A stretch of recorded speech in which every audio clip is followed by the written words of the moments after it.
The accused, National Treasures on Trial will air on Channel 4 and is set to mark the 10-year anniversary of Operation Yewtree. In 2014, Sircliffe was accused of abusing a teenage boy in 1985 and had his life turned upside down.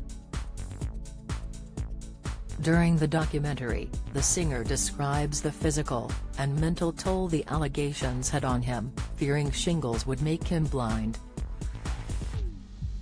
Speaking in the emotional interview, Sircliffe admitted, "I came out and shingles all over my head. Fortunately, a local doctor in Portugal diagnosed it. After about the third visit, he said it's coming down your forehead, you don't want to get it in your eyes because it can blind you.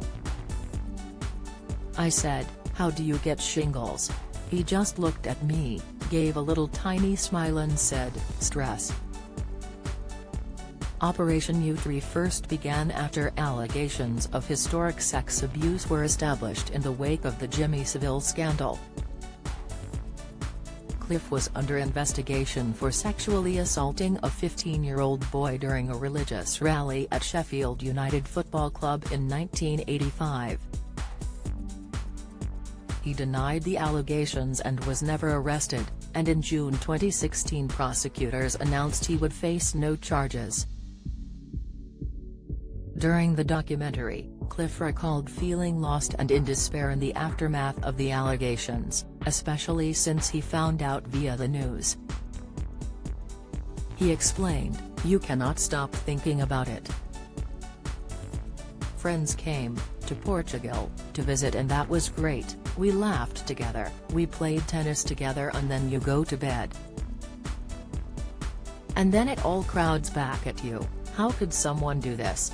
I am feeling hate, a violent hate towards him, what I'd do with him if I ever saw him, and I thought I can't live like this."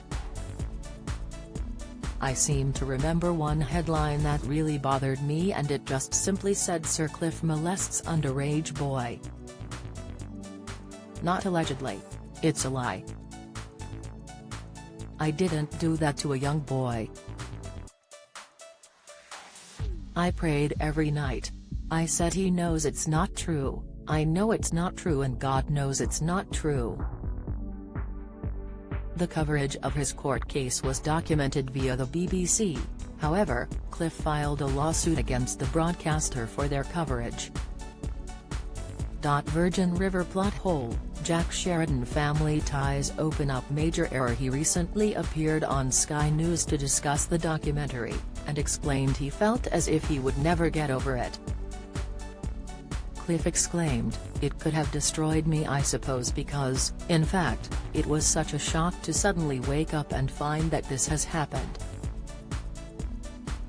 Especially seeing it on TV before I even knew it was happening at all. I found out later when I saw the TV show that they had broken into the apartment. It is hard to describe when you are not guilty of something, and it was the most horrible time and it took 4 years before I completely finished it. It wasn't until after I had won my case with the BBC that I actually felt this was the end of that episode of my life. I am past it but I will probably never get over it. I didn't deserve this, I did nothing wrong." Radio DJs Paul Gambaccini and Neil Fox are also set to appear in the documentary as they were also under investigation. Gambaccini was arrested in October 2013 over a claim he sexually assaulted 2 teenage boys, before spending a year on bail with the case later being dropped. Fox was accused of and denied 8 counts of indecent assault and 2 of sexual assault in the late 1980s. The accused, National Treasures on Trial will be broadcast by Channel 4 on Wednesday at 9 p.m.